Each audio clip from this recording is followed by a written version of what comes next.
Mas então, antes de começar de fato, eu sempre faço tipo Não é o esquenta com bate-rebate, então... Vocês sabem como é que é? É a primeira vez. Aqui Também. Bate-rebate é só, tipo, eu falo uma frase e vocês falam a primeira coisa que vocês entendi. têm na cabeça. O que vier na cabeça, fica à vontade pra falar. Eita, já tá sendo gravado isso aí? Acredito que sim, já está sendo gravado. Tá. Um erro de principiante. Errar o texto no meio da cena.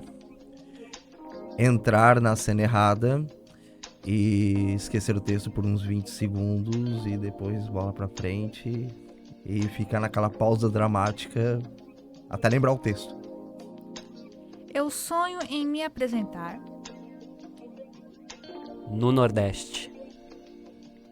Cara, é um lugar assim que eu sinto que às vezes tem muita falta de cultura lá, sabe? A gente só vê coisas negativas relacionadas a essa região e eu acho que não se escuta muito falar sobre cultura lá. Acho que é isso que o povo do Nordeste tá precisando.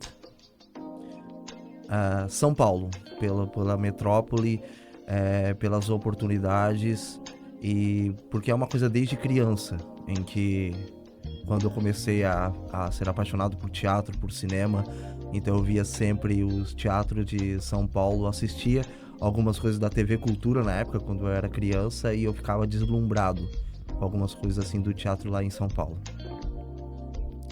um papel que eu jamais faria. Nossa! Cara, é difícil, porque isso é um pensamento que eu tenho muito forte, que quando tu tá em início de carreira, tu não recusa nada, sabe? Tu pode até te arrepender lá na frente, assim, tipo, nossa, não acredito que no início da minha carreira eu fiz isso. Mas com a mentalidade que eu tenho hoje, acho que não tem um papel que eu não faria. Mesma coisa também, eu tenho aquela consciência de que quando tem um personagem que é extremamente desafiador e que você vai pesquisar, vai em busca, então pra mim é visto como desafio pra você criar um personagem, criar um novo corpo, criar características. Eu acho que também eu sou bem nessa vibe de não recusar personagem. Interpretar um personagem é... Vida. Porque quando tu interpreta, tu literalmente sai do teu corpo, tu cede esse pedaço de matéria aqui pra que outro ser humano nasça. Então, tipo, quando tu tá atrás de uma cortina, tu é o Arthur, tu é o Ricardo, tu é a Érica, mas quando tu escuta a palavra ação, tu sai daquele corpo e aquele personagem baixa em ti, e a partir daquele momento tu é personagem Fernando, não sei das quantas, Eduarda, Vasconcelos, tipo, tu cede o teu corpo, então tu dá espaço para que outra vida nasça. Magia, porque eu acho que também assim, né?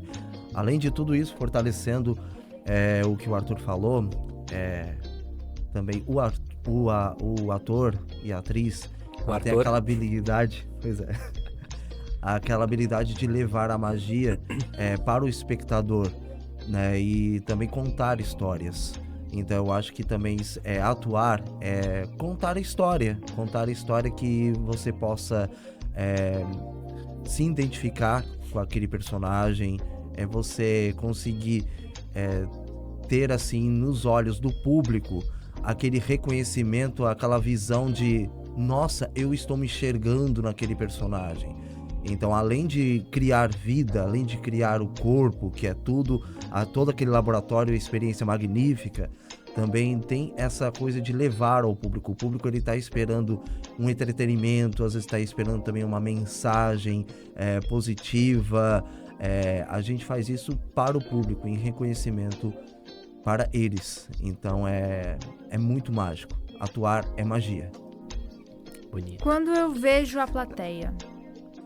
Sempre dá um friozinho na barriga. E isso é uma coisa que a gente aprende diariamente. Eu escutei isso essa semana, inclusive, né, lá no espetáculo da Lúdicos, que é: nunca deixem que a perfeição, que a ideia do perfeito tome conta de vocês. Porque quando você achar que você é perfeito, você não se permite melhorar. Enquanto você tá sentindo aquele friozinho na barriga, você sabe que você pode errar e que você ainda pode melhorar. Então, sempre sinto o friozinho na barriga, que ele ajuda muito. Toda apresentação é uma estreia. Não adianta, assim, você pode ter não sei quanto tempo de carreira, pode ter 15, 20 anos de carreira. O friozinho na barriga é essencial para todo ator, tudo é uma estreia. Pode ser assim uma performance de 10 minutos, pode ser uma sketch, pode ser uma apresentação grande, pode ser até uma apresentação com longas datas, de 15, 20 apresentações. Todas são estreias. Então, encarar o público sempre é um público diferente.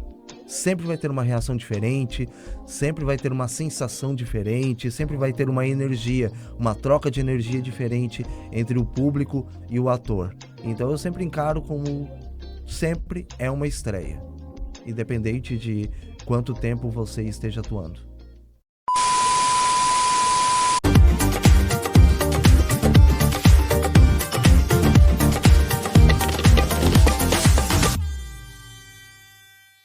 Olá, visitantes! Esse aqui é mais uma expressão, sua dose de arte e cultura para acordar a mente e aquecer a alma. E hoje eu tô com o Arthur e com o Ricardo, que são atores também, então eles trabalham com teatro e trabalham com circo.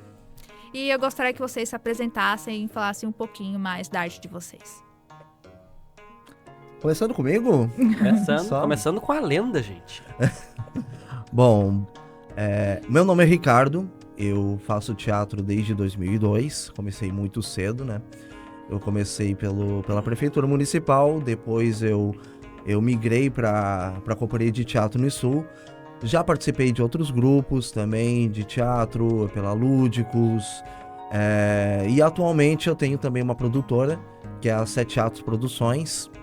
E atualmente, além de ator, eu sou diretor, escritor e produtor. Fala bonito, né? Acho que eu vou pular a minha parte aqui. Bom, eu sou o Arthur, tenho 26 anos. Comecei no teatro em 2014, mas fiquei muito tempo parado devido à minha escolha de profissão, que foi trabalhar em shopping, né? Então, fiquei muito tempo afastado da arte. Hoje já vai fazer 9 meses que eu retomei a minha vida com trabalhos artísticos, então hoje eu faço parte da Lúdicos. Também participo um pouco na Sete Atos, né, com o Ricardo. Também faço eventos com a Bel Anime Eventos aqui de Tubarão, então faço bastante festa, animação, recreação. E tô fazendo também as oficinas de circo no Parque Diamante com a Danica e o Emiliano. E esse amor pelo teatro e até pelo circo, ele surgiu quando, assim, mais ou menos? Cara, pelo teatro, assim, né, a atuação como um todo, eu acho que é desde muito novinho, porque uma das lembranças que eu tenho muito forte da minha infância é eu sentado assistindo novela com a minha avó. E eu me lembro exatamente assim, de eu estar vendo uma cena de novela com ela e eu estar com aquele sentimento de dúvida, sabe? Tipo, e olhar pra ela e dizer assim, vó, mas esse cara já morreu. Tipo, ele tava ali, né? Não faz muito tempo, ele morreu daquele jeito, assim, não sei o que. Minha avó me explicando, não, meu filho, isso aí é uma novela. É tudo de faz de conta, eles são atores. E eu ficar tipo, ator? Sim, esse aí é o trabalho dele. Ele faz um personagem, e aí ele faz um filme, ele faz uma novela, e depois ele muda, ele faz outro trabalho. Esse aí que tu tá vendo é o mesmo ator, mas é um outro personagem, é outra história. E ali eu comecei a pensar assim, nossa, quantas vidas essa pessoa tá vivendo? Tipo, eu pequenininho, com 4, 5 anos, assim, quantas vidas essa pessoa tá vivendo, né? Então eu cresci com aquele pensamento de que se eu fosse artista, se eu fosse ator, eu podia ter todas as profissões que eu queria ter na minha vida. Então eu podia ser um veterinário, eu podia ser um cozinheiro, eu podia ser um professor. Então esse sonho de trabalhar com arte sempre teve comigo desde pequenininho. Comigo foi uma coisa assim, que aconteceu uma coisa bem orgânica, assim. Eu assistia também, assim, eu fui criado em assistir novelas, filmes, entre outros produtos, né? E aí, eu era muito viciado, desde a infância, assim, desde os meus 4 anos, eu era muito viciado em Chaves. E aí, eu lembro que eu sempre tinha alguns episódios gravados e tudo, que tinha em DVD e tudo, né? E aí, em fita, na verdade em fita cassete VHS, ainda assim, Somos dessa época. em VHS. E aí, daí eu sempre tinha gravado ali os episódios do Chaves. Aí eu, de tanto que eu assistia, porque era uma coisa assim pra me contemplar. Às vezes eu não saía, não brincava com ninguém e tudo, né? Ficava em casa. E pra mim era um entretenimento, assim, pegar e ficar em casa, assistir Chaves, assistir novela, assistir filme, assistir. Sempre fui muito criado em assistir esses produtos, eu ficava muito vidrado. De tanto que eu assisti, com 4 ou 5 anos, eu decorei um episódio completo do Chaves. E aí tinha um balanço. E aí eu pegava e ficava falando o episódio completo, que eu sabia que exatamente dava 21 minutos. Então eu ficava o episódio completo falando as falas de todos os personagens. Então dali em diante, daí eu fui começando a desenvolver. Eu gostava de fazer imitação, imitava Silvio Santos, imitava ali personalidades, eu ficava fazendo as minhas imitações. E aí também tinha o ator ali, o Jim Carrey, que eu gostava muito dos filmes dele. Maravilhoso. Sempre me identifiquei com tudo que o Jim Carrey fazia. E aí eu pegava a mesma coisa. Todos os personagens que o Jim Carrey fazia, que eu assistia um filme dele, eu decorava todas as falas do Jim Carrey e reproduzia. E tudo. Então aquilo foi de uma forma orgânica, sem pensar que, eu quero ser ator, eu quero fazer isso. Aos poucos a arte ela foi entrando na minha vida de uma forma sem eu perceber. Eu gostava muito de escrever. Eu pegava cadernos assim de escola, tudo que eu não usava, que tinham 48 folhas. Esses cadernos de 48 folhas, escrevia uma história. Batia sempre essas 48 folhas e 56 folhas e tudo. E eu devia ter uns 11 anos, 10, 11 anos de idade. Mesma coisa também, a paixão pela escrita, a paixão pela leitura, a criação. Eu tô criando uma história, eu tô desenvolvendo a atuação, que era aos poucos desenvolvida quando eu ficava fazendo dublagem, quando eu imitava. Então tudo isso foi ligando ali os fatos até eu descobrir o teatro na minha vida. E aí quando eu descobri o teatro na minha vida, já era tudo aquilo que eu realmente queria pra minha vida. O tempo todo tava me perseguindo desde os meus 4 anos de idade. E eu não percebia. E né, é interessante porque normalmente o público conhece o ator pelo personagem, né? Vamos dizer assim, pelas telas. Mas como vamos dizer assim, pra vocês, a preparação, assim, vamos dizer, a preparação do ator pra interpretar um personagem? É bastante complexo, assim, né? Porque, como eu disse, eu fiquei afastado do teatro durante muito tempo. Então, assim, aos 16 anos, que foi quando eu comecei, eu tinha uma mentalidade. Hoje eu tenho outra, né? Então, assim, foi um salto de 10 anos, praticamente, né? E tu vê como, quando tu vai atuar, tu tem que deixar muito de ti pra trás. Porque, tipo assim, eu, por exemplo... Eu sou uma pessoa que eu sou muito espalhafatoso, tipo, eu tenho essa alma e esse corporal de palhaço mesmo. Então, tipo, eu tenho movimentos exagerados, parece bonecão de posto. Então, né? Então, é uma coisa que eu escuto bastante quando eu tô atuando, diz assim, Arthur, tu tem que trazer teu personagem mais pro chão, trabalhar a movimentação, pisar mais firme, movimentos mais fechados. Então, é um trabalho constante, assim, que tu tem que cuidar o que o teu corpo faz, o que a tua voz faz, pra tu realmente entregar aquele personagem ali. Tu tem que, às vezes, se moldar, né, meio que se colocar numa caixinha, pra tu conseguir entregar aquilo que aquele personagem precisa de ti naquele momento, né? Bom, completando ali o que o Arthur ali comentou, atuar é isso, né? Fazer a pesquisa do personagem, fazer toda a trajetória. Eu gosto de colocar idade no personagem, se ele tem algum vício, se ele tem um tique nervoso, né? Como que ele agiria em determinadas situações. Então não é só simplesmente criar o corpo, criar o gestual, mas criar a personalidade. se aquele tique nervoso que eu coloquei, ele tem alguma coisa reprimida no personagem dele. O que eu posso humanizar esse personagem? Então eu tento sempre buscar humanizar esse personagem, porque muitas vezes tem muitos personagens que a gente encontra assim, no meio da rua. Assim, a gente tá esbarrando com uma pessoa dentro de um ônibus e tudo, então a pesquisa é muito orgânica, é muito humana. Eu posso me basear num personagem com o seu gestual, posso me basear um personagem com o gestual da pessoa que tá na lotérica, então é tudo muito humano. Então, além de criar todos esses elementos de um personagem, a gente tentar trazer ele realmente à realidade, na realidade do personagem, que é o que faz o público também se interessar, né? O público, ele se interessa naquele personagem, que ele não é simplesmente um personagem que está lá, que está ou falando alto, ou está muito espalhafatoso. Existe N propostas, proposta X, proposta Y, mas o que o público quer é uma identificação. Eles querem se conectar com aquela pessoa que está atuando, seja ela dentro de uma tela, ou seja ela no palco. O que o público muitas vezes quer é essa conexão, essa troca de energia. Eu tento sempre buscar isso na construção dos personagens, humanizar ele o máximo possível. Uma coisa muito legal no trabalho do Ricardo, que eu já vi em outros artistas também, que não apenas criar o presente daquele personagem, mas criar um backstory.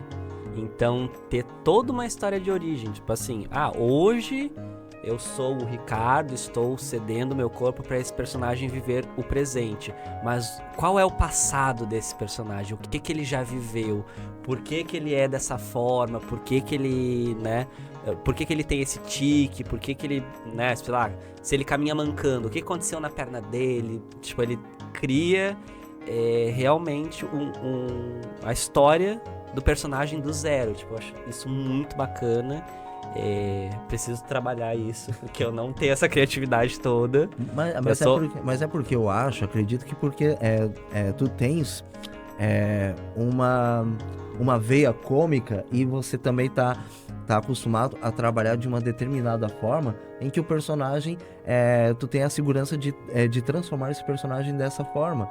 É uma característica muito legal. Ele tem uma habilidade, o Arthur, de criar vozes, de improviso. Ele é multitalentoso, principalmente em criar corpo e criar vozes, né? Mas como você entrou muito, principalmente na parte de comédia, então fica muito mais fácil explorar esse lado mais cômico e tudo. É um caminho que todo ator tem, né? É um caminho que eu tenho, é um caminho que você tem, é um caminho que cada ator tem, e nenhum deles é errado.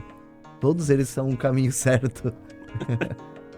E até eu gostaria de saber, então, já, por exemplo, eu que não sou atriz, até pra galera que não tem, vamos dizer, esse talento pra atuar, até algumas dicas até de entonação de voz, de expressão corporal, porque o teatro, né, a gente sabe que ajuda bastante vamos dizer, na oratória, porque, assim, não é que todo mundo vai falar em público sempre, mas, assim, todo mundo vai ter que apresentar trabalho na escola, vai ter que apresentar projeto, talvez, no serviço, então eu gostaria que vocês dessem algumas dicas, assim, de expressão corporal, de voz, o que vocês poderiam ajudar nós, meros mortais, que não sabemos atuar.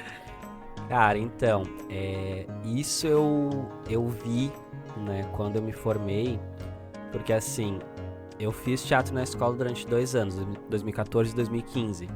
Em 2016 era o ano da nossa formação, então a gente estava muito empolgado para fazer valer o nosso último ano, né? Então a gente queria montar um grande espetáculo, só que a nossa aula de teatro era patrocinada pelo governo e naquele ano ela foi cancelada. Então, no ano seguinte, já formado, eu comecei a minha própria oficina com meu melhor amigo. Então, nós tínhamos uma turma de ensino médio, onde a gente conseguiu ver essa realidade perfeitamente refletida. Alunos que começaram muito tímidos, que não conseguiam falar, no final do ano agradecendo a gente. Nossa, como o teatro me mudou. Hoje eu consigo apresentar um trabalho, eu consigo olhar na frente dos meus colegas. Então, assim, uma coisa que a gente sempre deixou muito claro para eles é assim... não tenham medo do que vocês vão falar, do que vocês vão apresentar, porque é o mesmo princípio de quando você está em cena. Você sabe o seu texto. Se você errar, você sabe que errou, mas o público não sabe. Isso eu estou trabalhando hoje uma oficina dentro de um projeto governamental que eu digo para eles, se você falar com convicção, se você tiver certeza, se você tiver confiança naquilo que você está falando, você vai conseguir convencer todo mundo. Se você quiser dizer que o Brasil foi descoberto por um índio chamado Galvão em 1807 e você falar isso com convicção, o público vai acreditar em você, porque é a sua verdade em cena. Você tá acreditando naquilo ali. Em relação ao corporal, tem muita gente que fala, eu não posso olhar nos olhos do meu melhor amigo que eu começo a rir. Cara, não olhe pra ele. Olha pro fundo da sala, sabe? Tipo, a gente tá aqui conversando. Se eu não quiser olhar pro Ricardo, pra Érica, eu vou olhar pro suporte do microfone. Mas eu tô aqui, sabe? A minha verdade tá saindo da minha fala. Eu tô com um olhar fixo, eu tô com uma expressão séria, mas eu tô aqui, nesse momento, eu tô aqui agora, sabe? Então, tipo, você acha uma zona de conforto do seu corporal e da sua voz. Você acha o seu timbre que vai ser a sua verdade. Se você quiser falar alto, sabe? Como diz o nosso professor Ronaldo, né? Fala alto, Vitor. Sabe? Piadas internas, simplesmente vocês não vão entender que vocês não fazem curso de cinema no Sul. Essa vai especial pro professor Ronaldo. Mas assim, se você quiser falar alto, sabe? Você quer ser ouvido lá do fundo da sala. Ou se você é uma pessoa mais tranquila, né? Você tem aquela verdade sutil de quem tá aqui perto de você. Você vai achar a sua zona de conforto e aquilo ali vai ser a tua base. E a partir daquilo ali, você vai explorando outras áreas. Outras movimentações, outros timbres vocais. Então, tudo é um crescimento e é uma evolução constante. Bom, nós procuramos, sempre assim nas oficinas de teatro, buscar técnicas, e a gente explora essas técnicas para quem está começando, que essas técnicas que pode não ser importantes, mas elas são muito importantes, desde o relaxamento. Quando você faz um relaxamento de 10, 15 minutos em que a sua mente está totalmente desconectada, desligada com o mundo externo, você relaxa o seu corpo, você relaxa a sua mente, você relaxa as suas ideias. Então, um relaxamento que pode ser banal, assim, mas vai te fortalecer, vai te fazer respirar, vai controlar a sua emoção, vai controlar principalmente aquela ansiedade, porque ultimamente é assim, né? A gente vive em um mundo cada dia mais apressado, as pessoas são muito ansiosas, então a respiração, o controle da respiração, a meditação é muito importante, e a postura corporal, ela também é muito importante, porque o corpo muitas vezes fala. Às vezes você está falando com convicção, mas o seu corpo está falando outra coisa. E o público, as pessoas percebem quando o seu corpo não está confortável naquele lugar. Então, é por isso que é importante o relaxamento, porque o relaxamento, você respirar e você relaxar, a postura do seu corpo, ela vai estar mais segura. E quando o seu corpo está seguro, a sua fala também vai estar segura. Porque você sente no seu corpo, eu estou tremendo e tudo. Quando você percebe que você está tremendo, aí a fala, tudo aquilo que você ensaiou, já vai por água abaixo, porque você está prestando atenção no seu corpo, em como você está nervoso para falar. Então, eu procuro buscar essas técnicas de respiração, técnica de relaxamento, técnica de postura, e para depois me concentrar. Calma, eu sei o que eu devo falar, então agora eu já sei o que eu vou falar. É isso, aquilo. Então, sempre buscar esse controle. O controle de respiração, o controle de meditação e o controle corporal da sua postura. Isso já vai ajudar muito para quem vai apresentar um TCC, vai apresentar um trabalho escolar, ou na hora de vender mesmo. Às vezes é alguém que trabalha no comércio e tem que convencer, tu tem que vender a ideia. Para você vender a ideia, você tem que ter postura, você tem que ter firmeza na palavra. Às vezes a pessoa, ela não consegue atender o cliente entra assim, pessoa trava, boa tarde, deseja... E o público, ele percebe isso. Quando o cliente está entrando na loja, ele percebe quando a pessoa vai falar e trava na hora. Então, é no dia a dia. É no dia a dia. Desde você que está trabalhando no comércio, desde o advogado, que é para convencer também, desde o professor, que está passando a matéria para ensinar, passar o ensinamento para os alunos também percebem. Quando o professor está nervoso, quando ele não tem convicção de passar também o seu conteúdo, tudo isso ajuda. A respiração, o controle corporal, tudo isso vai ajudar no processo, no seu trabalho, nos seus relacionamentos profissionais e pessoais. E como vamos dizer assim, o momento do espetáculo? Como que vocês se sentem quando, por exemplo, tá acontecendo a peça, ou tipo, vocês estão fazendo? Qual que é a sensação desse processo de colocar tudo que vocês se prepararam, ensaiaram e dar vida a isso tudo? Então, vou usar como exemplo a memória mais recente que eu tenho, que é realmente agora da semana passada. A gente estava em Biguaçu, apresentando esse espetáculo que é o Histórias Através do Mundo. Então, assim, até o momento de entrar em cena, fica aquele frio na barriga, né? Como eu disse, então, enquanto esse frio na barriga existe, você sabe que você pode errar, mas isso significa que você ainda pode também melhorar, e muito, né? Mas a partir do momento que eu entro em cena, eu vejo o público, né? Dá aqueles 10 segundos ali de contemplar o espaço, contemplar o público. E a partir desse momento, eu falo brincando, mas é uma coisa que me vem muito na cabeça. Eu sinto como se eu tivesse com aqueles arreios que se usa em cavalo, né, aqui no olho. Eu vejo o texto na minha frente. Eu vejo o texto e aí eu crio essa linha na minha frente. Gente, o meu texto tá aqui. Eu preciso me manter nessa linha, sabe? Então, tipo assim, eu uso isso como uma base, né? Eu sei onde eu comecei, onde eu tenho que chegar, mas estando em cena é aquele momento em que a gente pode experimentar. Tipo assim, nossa, tinha tal coisa que eu pensei em colocar no ensaio, mas eu não sabia se ia dar bom. Vou testar agora, né? Um exemplo, tipo assim, dentro desse texto do Histórias, tem um momento em que eu falo com a minha maleta, porque meu personagem é um inventor. Nosso personagem, né?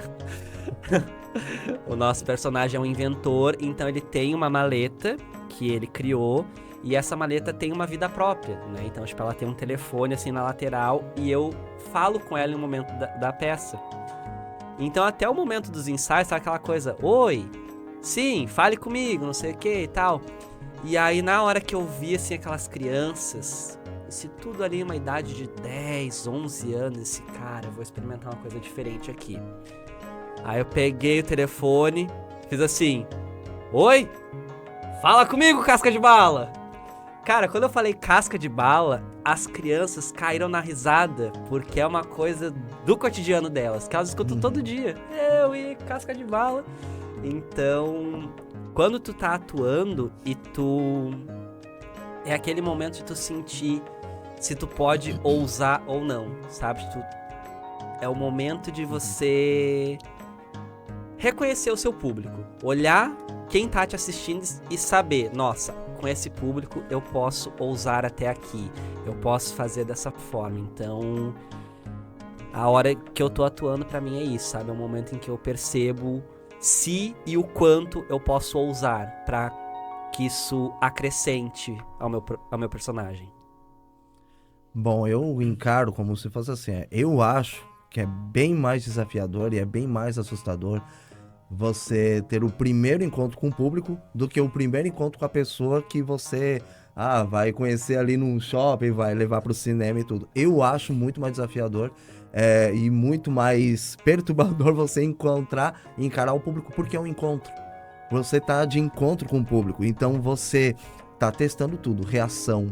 Toda ação que tu tá jogando, tu espera uma reação do público. E aí é aquela coisa de você entregar não 100%, mas 150%, 200%. Eu acho que quando a gente está entrando em cena, a gente nunca vai entregar metade. A gente sempre vai entregar muito mais aquilo do que a gente colocou nos ensaios.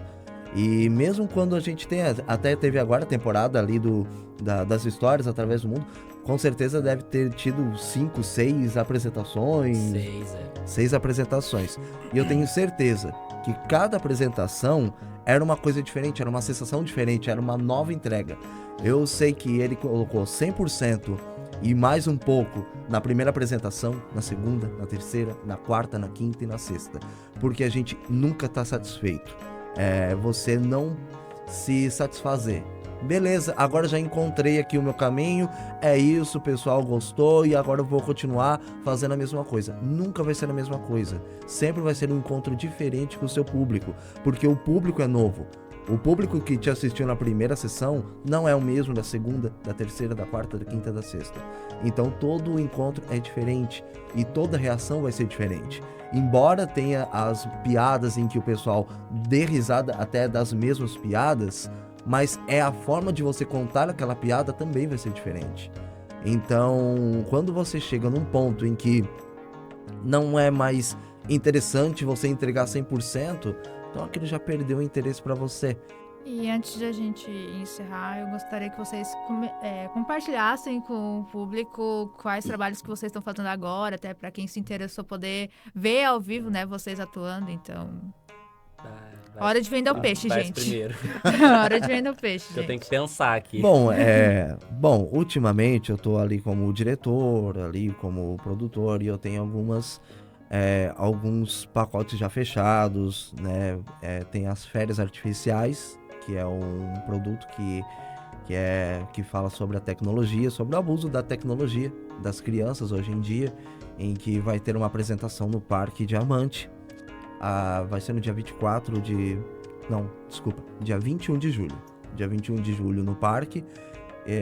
Também tenho a Invenção das Cavernas, que também vai estrear em outubro, que é sobre os personagens que são homens das cavernas, que eles criam o trabalho, né? E aí, a partir do trabalho, eles criam também os EPIs, né? Com os equipamentos de proteção individual, uma comédia musical, né, que a gente está trabalhando. Tanto esse quanto o Férias Artificiais também são incluídas músicas e interação com o público.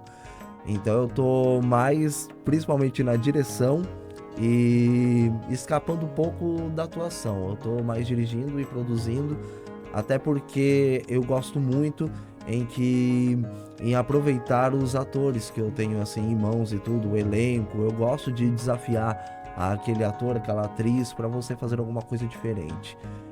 A Invenção das Cavernas, talvez eu apresente, talvez eu seja um dos personagens, mas isso eu vou saber isso lá para outubro assim ainda. Mas a princípio eu não quero atuar, eu só quero dirigir e escrever, né,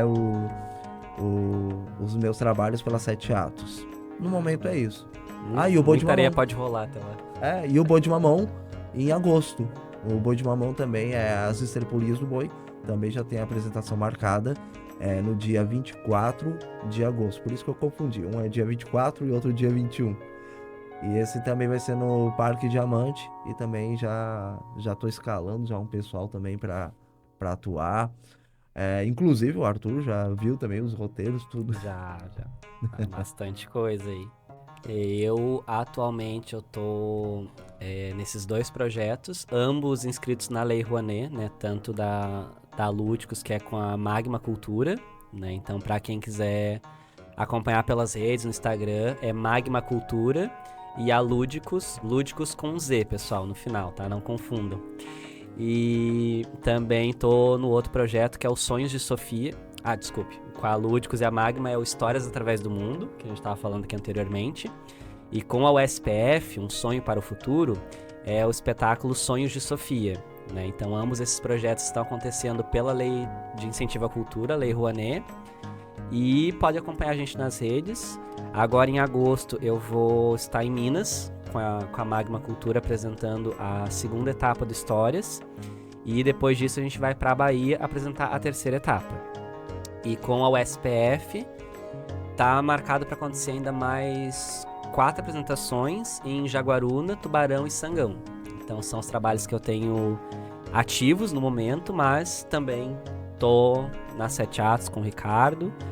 Espero que eu esteja em algum elenco desses aí, né? A gente joga, né? Sim, claro. Mas também tô ativo nas oficinas de teatro com a Fernanda Neves, no Parque Diamante, e na oficina de circo com a Danique e com o Emiliano. Então, até o final do ano aí vai ter bastante projeto ainda. Então, gente, depois dessa conversa super edificante, acho que criamos o maior prédio do mundo, com toda certeza. E eu agradeço muito, porque é sempre incrível conhecer artistas de diferentes áreas. Estou tentando explorar um pouco mais, então muito obrigada pela presença de vocês. Gente, tá na hora de ir embora. Então vamos nos despedir dos visitantes. Tchau, gente. Adeus. Adeus. Tchau, povo.